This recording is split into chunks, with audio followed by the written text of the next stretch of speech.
Teenage बच्चे जो कि ना तो बहुत छोटे होते हैं और ना बहुत बड़े, लेकिन पेरेंट्स की टेंशन बढ़ जाती है क्योंकि बच्चे अब तो उनकी बात ही नहीं सुनते, जिद्दी होते जा रहे हैं, बहुत सारी प्रॉब्लम्स।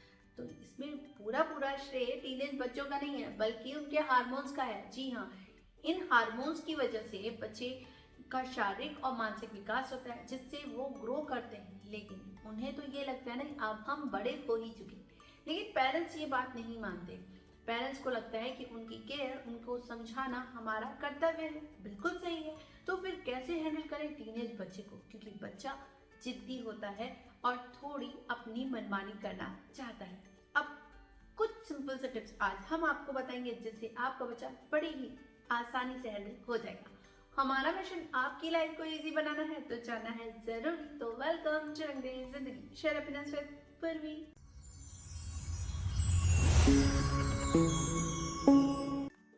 इस एज में बच्चा छोटा नहीं रहा। इस फील के साथ आपको बच्चे को ट्रीट करना होगा और कुछ सिंपल से टिप्स अपनाने होंगे जिससे आप अपने बच्चे को इजीली हैंडल कर सकते हैं। तो चलिए बताएं।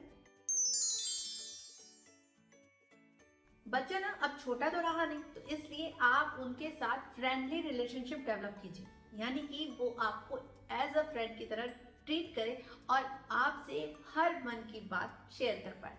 खुल के जब वो आपसे बात करेगा ना तो अपनी नाराजगी भी बता देगा और जिद्दी भी नहीं होगा। बच्चा तभी जिद्दी होता है जब बच्चा अपनी बात नहीं बता पाता, फीलिंग्स नहीं शेयर कर पाता, जिसकी वजह से वो जिद्दी होता जाता है। लेकिन अगर वो आपसे खुल के अपनी बात बताएगा तो आप भी अपनी बातों को उनके साथ शेयर कर सकते हैं, जिससे एक अच्छा एटमॉस्फेयर डेवलप हो पाएगा, जिससे बच्चा जिद्दी नहीं होगा। अगर आप बच्चे की बात मानते हैं ना तो इसमें कोई बुराई नहीं है, क्योंकि बच्चे के अंदर कॉन्फिडेंस डेवलप होता है। जब बच्चे के अंदर सेल्फ कॉन्फिडेंस डेवलप होगा तो बच्चा हर काम कर लेगा, सक्सेस हो जाएगा। लेकिन अगर बच्चे को कोई भी बात आप नहीं मानेंगे ना तो बच्चे के अंदर कभी भी कॉन्फिडेंस डेवलप नहीं हो पाएगा। बच्चा अगर बड़ा हो रहा है तो उसे होने दीजिए और उसके अंदर और ज्यादा कॉन्फिडेंस भर दीजिए। बस आपका बच्चा सक्सेस भी होगा और आगे चलकर कुछ अच्छा करके दिखाएगा। इस एज पे ना बच्चों के फ्रेंड्स हो जाते हैं और फ्रेंडशिप होने के बाद बच्चे ना घर से कटने लगते हैं। तो इसलिए इस एज में आपको बच्चे को बांधे रखने के लिए उन्हें जो पसंद है ना उन्हें करवाइए। यानी अगर उन्हें शॉपिंग पसंद है तो आप उनके साथ हो लीजिए और उनकी पसंद नापसंद को भी फील कीजिए। अगर बच्चा जो चीज पसंद कर रहा है उसे ओके कर लीजिए, कभी उनकी बातों को भी मान लीजिए। अगर आप उनकी बात नहीं मानेंगे तो उन्हें अच्छा नहीं लगेगा और वो कभी भी आपके साथ शॉपिंग वॉपिंग तो नहीं जाएंगे। लेकिन अगर आप बच्चों के साथ जाते हैं तो आप उनकी भी पसंद नापसंद को फील कीजिए और अपनी पसंद और नापसंद के बारे में भी बताइए।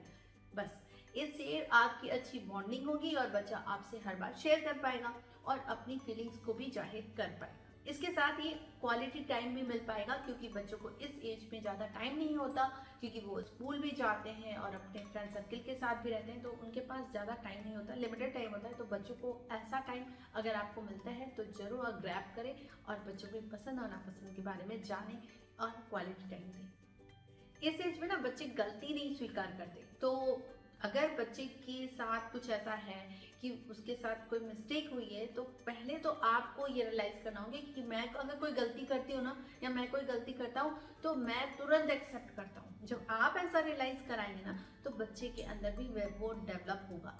वो तभी होगा जब आप उन्हें बार बार ऐसा रियलाइज करें और तब बच्चे के अंदर आ जाएगा कि गलती हो तो उसे फील कर लो और ओके बोल दो, हाँ मेरे से हो गई गलती।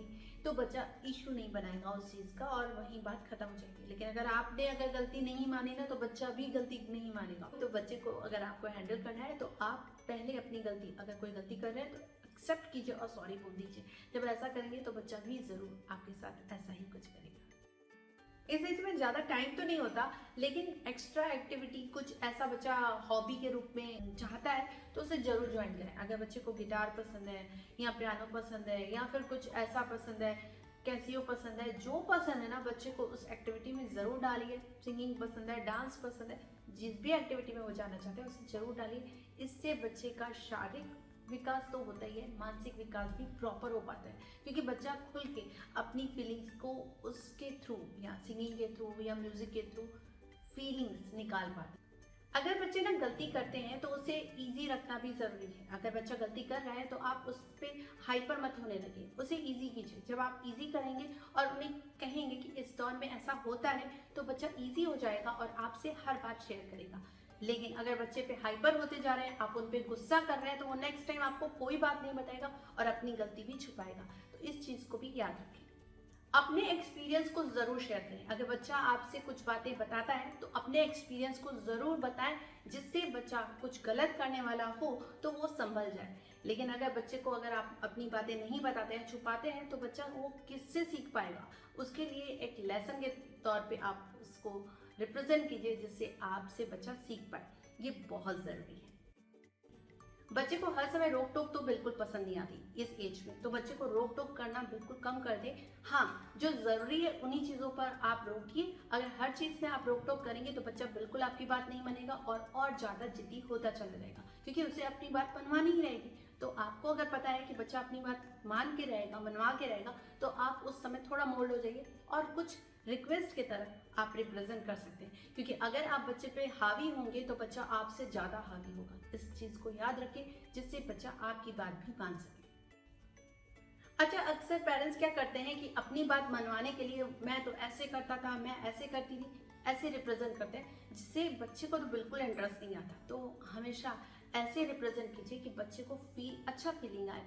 ऐसे नहीं फील आना चाहिए कि बच्चा खुद को लो फील करे कि मेरे साथ ऐसा नहीं हो सकता और मैं ऐसा नहीं कर सकता, तो फिर बच्चा करेगा भी नहीं। इसलिए ऐसा रिप्रेजेंट करें जिससे उसे अच्छा लगे और वो सुनना भी चाहे, और वो आपको जब सुने, ज़्यादा गौर से सुने, तो उन्हें सारी बात बता दें। जब आप उन्हें सारी बातें बताने लगेंगे तो उन्हें और इंटरेस्ट आएगा। और अगर उन्हें इंटरेस्ट आ रहा है, इट मीन्स कि बच्चा आपकी बात समझ रहा है, सुन रहा है और इन बातों को ग्रैब कर रहा है। बस आपकी बात बच्चा धीरे धीरे मानने लगेगा। अगर बच्चा बड़ा है ना, तो उसे बड़ा रहने दीजिए, क्योंकि अगर बच्चा बड़ा होगा, अपनी फीलिंग्स को व्यक्त करेगा, तभी तो आप उन्हें समझ पाएंगे। लेकिन अगर आप ये फील करते हैं कि बच्चा बड़ा हो ही नहीं सकता और अब बच्चा अभी भी छोटा है, तो उसके साथ ये प्रॉब्लम आ जाएगी। तो बच्चे का इन चीज़ों पर भी ध्यान रखें। तो जाते थे मैं बस इतना ही बोलना चाहूंगी कि अपने बच्चे को समझदार बनाना है, होशियार बनाना है, तो उन्हें बड़ा होने दीजिए। क्योंकि अगर बच्चे अपनी मानसिकता व्यक्त करते हैं, अपनी बात मनवाते हैं, तो उनमें कॉन्फिडेंस डेवलप होता है। और बच्चे को कॉन्फिडेंस आना चाहिए। अगर बच्चे में बचपन से ही कॉन्फिडेंस आता है, तो वो बड़े होके उनका कॉन्फिडेंस, अच्छा खासा कॉन्फिडेंस आ जाता है, जिससे उनका सेल्फ कॉन्फिडेंस कभी कम नहीं होता और बच्चे हर चीज़ को पा लेते हैं, यानी सक्सेस की ओर बढ़ते हैं। तो मैं पूर्वी अब आपसे मिलूंगी नेक्स्ट वीडियो में। जाते जाते लाइक, शेयर, सब्सक्राइब करना ना भूलें। आप कमेंट सेक्शन में जरूर बताएं मेरी वीडियोस के बारे में, और जो आप जानना चाहें बेल आइकन को प्रेस करना ना भूलें, ताकि आप मेरी इस तरह की वीडियो और देख सकें। तब तक के लिए टाटा, बाय बाय।